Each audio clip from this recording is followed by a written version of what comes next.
absolutely free. Hello, everyone, and welcome back into the GSMC Fantasy Sports Podcast. Sorry about that slip up. But for our third segment of the day here on the show, we're going to be talking all things Sunday Night Football. And what a weird game this is looking to be. A lot of different storylines to touch upon here, but we do have to look at it from a betting perspective first. Without further ado, let's talk about the New York Jets versus Pittsburgh Steelers matchup set for Sunday Night Football. The Jets are a 2-point favorite, and I think rightfully so. I think they are the better team in this matchup. Over-under, shockingly low one at 38.5.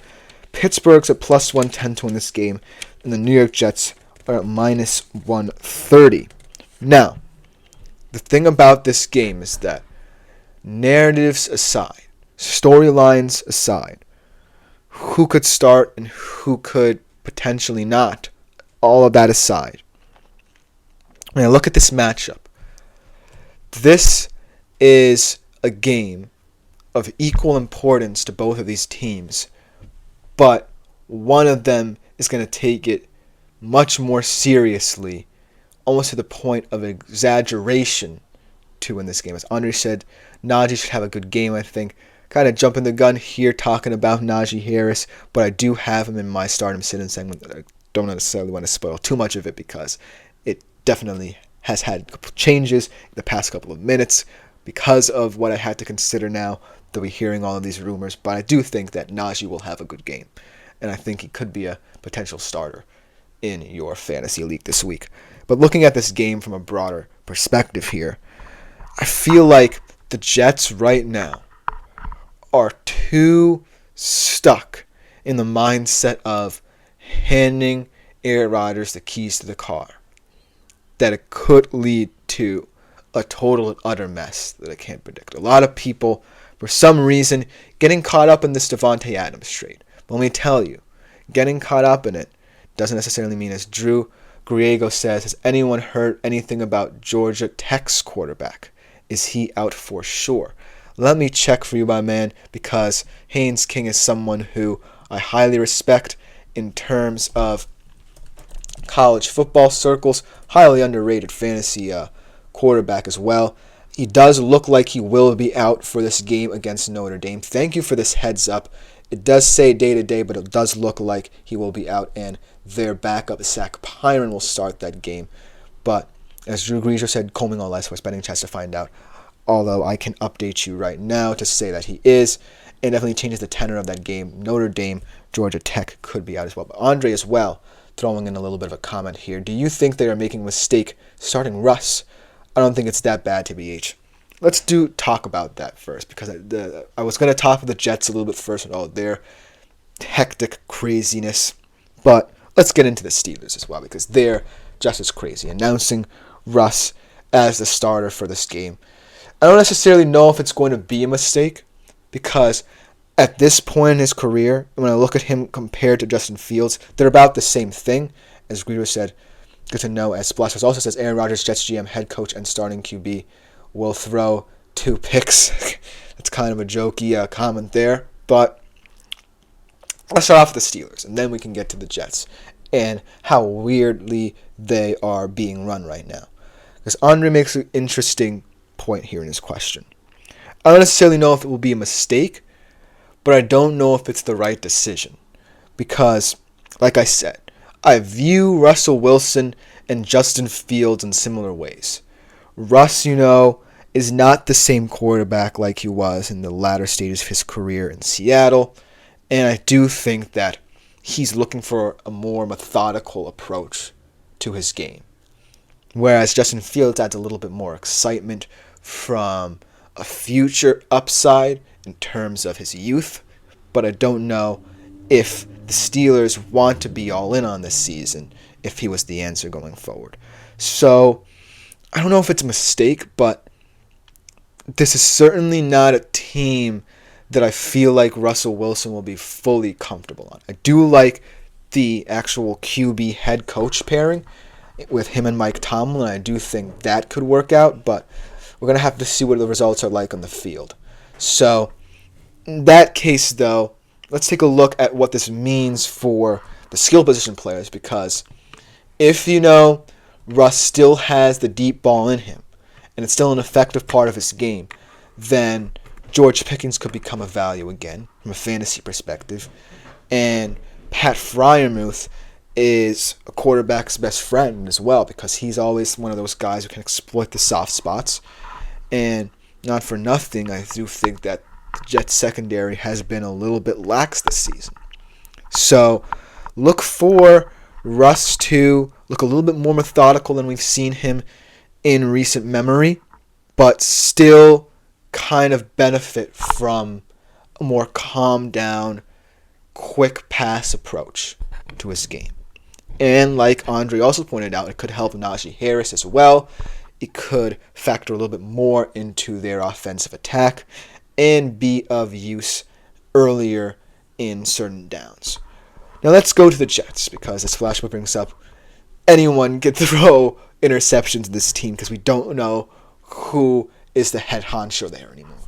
I think they've lost the plot in terms of how this organization is structured, how the hierarchy looks, and most importantly, how morally they're going to look moving forward. Because if you really want to sell out for Aaron Rodgers, I don't think you should do it to throw away the talent you have on this team.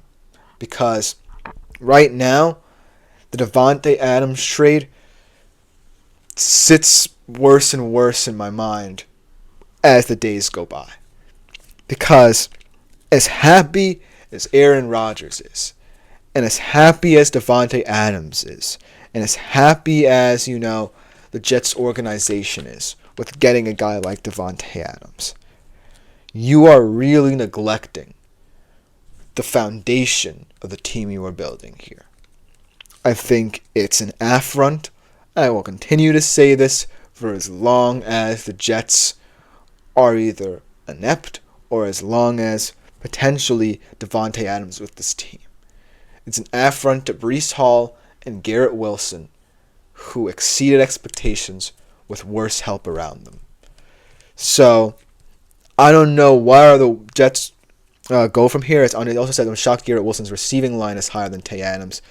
I'm not surprised, just because the media and Vegas will fall in love with Tay Adams just because of the whole Rodgers narrative. But I just think that either way, it's kind of to Garrett Wilson's detriment. Just because, everyone's now going to think of Davante Adams as the bright spot in this team, when in fact Garrett Wilson always was from the moment he donned a Jets uniform. So we're going to see as the season goes on more respect being put on Adams than Garrett Wilson, when in fact I feel it should be the other way around.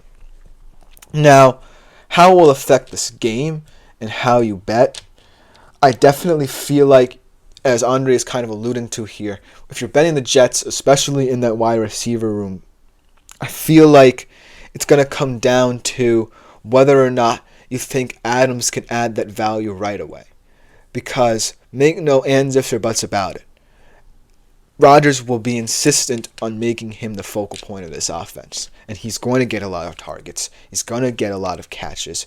And as the season goes on, he's just going to be the guy that Aaron Rodgers wanted to have all along. But if you still have hope for guys like Wilson and Hall, chances are the Jets still have a little seed of thought where potentially Breece Hall and Garrett Wilson will still have important supplementary roles, because you can't just completely throw them by the wayside just so that Rodgers and Adams can play buddy-buddy. So look for, while some betting lines for them might not be as appealing as others as the season goes on, look for them to still be consistently guys who you might want to bet on and bet the over on in more cases, more often than not. Because I still think they add a lot of value to this team. But overall, in terms of my personal pick, I have to pick the Jets just because they simply have more talent, and I think the Pittsburgh Steelers were a little too rash in benching Justin Fields. Now, maybe, he should have gotten the hook a little bit sooner, and it feels not necessarily abrupt, but a little bit, weird to have a winning record and switch quarterbacks. And that's a point of contention here at GSMC when we do our production meetings. It's a question of whether or not Justin Fields got the hook too soon or whether or not he should have even started in the first place. But all those questions about the Steelers are a little too sketchy right now. And the Jets are still sketchy as well. And I'll continue to kind of rant about them for as long as, Devontae Adams is with the team. And I'll always say that because it doesn't sit right with me, this trade. But at the end of the day, I still think the Jets overwhelmingly have more talent, and eventually they'll figure out what to do with it. Hopefully.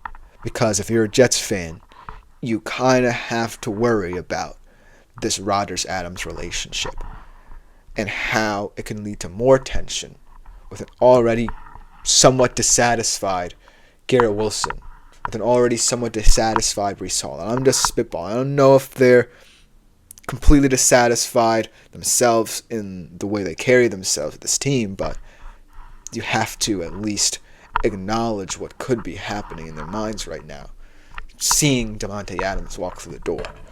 So, overall, if I'm a bettor, I would stay away, as Andre said, LMAO can see Boswell with 3 to 4 field goals this game. Maybe he might just be the best fantasy option for the Steelers in this game, because Chris Boswell is always a consistent kicker. That's all I can really say about him. And he's just someone who, at the end of the day, is almost like a wide receiver 2 at the kicker position. I love saying that about certain kickers. I have my certain kickers who I always say they're worth a lot more than they seem like guys like not just Boswell, Koo maybe. You can throw in, say, Lutz. Had a great game last night. So there are kickers out there who I like valuing more highly than they probably should be. But Chris Boswell, I might be even talking about this a little bit more in my Start to Sit 'em segment coming up next. So, he's an interesting kind of player. So, look for this game to kind of start a little bit slowly and expect the Jets to maybe ramp up as it goes on. But ultimately, I still think they're the favorites here. And not for nothing, I still think that the Steelers are in too weird of a spot right now to have made this decision this quickly to start Russ. And that's all I can really say about the Steelers. But coming up on the other side, letting me